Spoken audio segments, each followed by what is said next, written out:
Hello everyone, ಇವತ್ತೇನಾದರೂ sweet ತಿನ್ನಬೇಕು ಅನ್ನಿಸ್ತಾ ಇತ್ತು. ನೋಡಿದ್ರೆ ಕುಂಬಳಕಾಯಿ ಇತ್ತು. ಕುಂಬಳಕಾಯಿನ ನೀಟಾಗಿ ತೊಳೆದು ಹೆಚ್ಚಿ ಮೇಲೆ ಇರೋವಂಥ ಸಿಪ್ಪೆನ ಕ್ಲೀನಾಗಿ ತಕ್ಕೋಬೇಕು. ತೆಗ್ದಿದ್ದಾದಮೇಲೆ ಹೋಳು ಮಾಡಿಟ್ಕೊಂಡು ನೀಟಾಗಿ ತುರ್ಕೋಬೇಕು. ಎಲ್ಲವನ್ನು ತುರ್ಕೊಂಡಿದ್ದಾದಮೇಲೆ ಬಾಣಲಿಗೆ ಒಂದು ಸ್ವಲ್ಪ ಬೆಣ್ಣೆ ಹಾಕಬೇಕು. ಆ ಬೆಣ್ಣೆಯಲ್ಲಿ ಗೋಡಂಬಿ, ದ್ರಾಕ್ಷಿ ಎಲ್ಲ ಹಾಕಿ ಕೆಂಪಿಗೆ ಹುರ್ಕೋಬೇಕು. ಕೆಂಪಿಗೆ ಹುರ್ಕೊಂಡಿದ್ದಾದಮೇಲೆ ಸೈಡ್ಗೆ ತೆಗ್ದಿಟ್ಕೋಬೇಕು. ತೆಗ್ದಿಟ್ಕೊಂಡಿದ್ದಾದಮೇಲೆ ಈಗ ಅದೇ ಬಾಣಲಿಗೆ ತುರಿದಿರೋಂಥ ಕುಂಬಳಕಾಯಿ ಹಾಕಿಬಿಟ್ಟು ಚೆನ್ನಾಗಿ ಫ್ರೈ ಮಾಡಬೇಕು. ಫ್ರೈ ಆಗ್ತಿದ್ದಂಗೆ 1.5 ಕಪ್ ಹಾಲು ಹಾಕಿ, 1.5 ಕಪ್ ಸಕ್ಕರೆ, 1 ಕಪ್ ಕೋವಾ, ಮೂರನ್ನು ಹಾಕಿ ಚೆನ್ನಾಗಿ ಹೊಂದ್ಕೊಳ್ಳೋವರೆಗೂ ಫ್ರೈ ಮಾಡಿ 10 ನಿಮಿಷ ಮುಚ್ಚಿಟ್ಬಿಡಬೇಕು. ಮಧ್ಯ ಮಧ್ಯ ಪ್ಲೇಟ್ನ ತೆಗೆದು ಕ್ಲೀನಾಗಿ ತಿರುವಾಡಿಸ್ತಾ ಇರಬೇಕು. ತಿರುವಾಡಿಸಿದ್ದಾದಮೇಲೆ ಚೆನ್ನಾಗಿ ಹೊಂದ್ಕೊಳ್ಳುತ್ತೆ. ಯಾಕೆ ಅಂದರೆ ತಳ ಹಿಡಿಬಾರ್ದು ಅಂತ.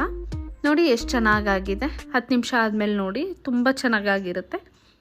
ಈಗ ನನ್ನ ಮಗಳಿಗೆ ಟೇಸ್ಟ್ ಕೊಡ್ತೀನಿ. ಅವಳೇನು ಹೇಳ್ತಾಳೆ ನೋಡಿ, ಸೂಪರಾಗಿದೆ ಅಂತಾಳೆ ಬಾಯಿಗೆ ಇಡ್ತಿದ್ದಂಗೆ.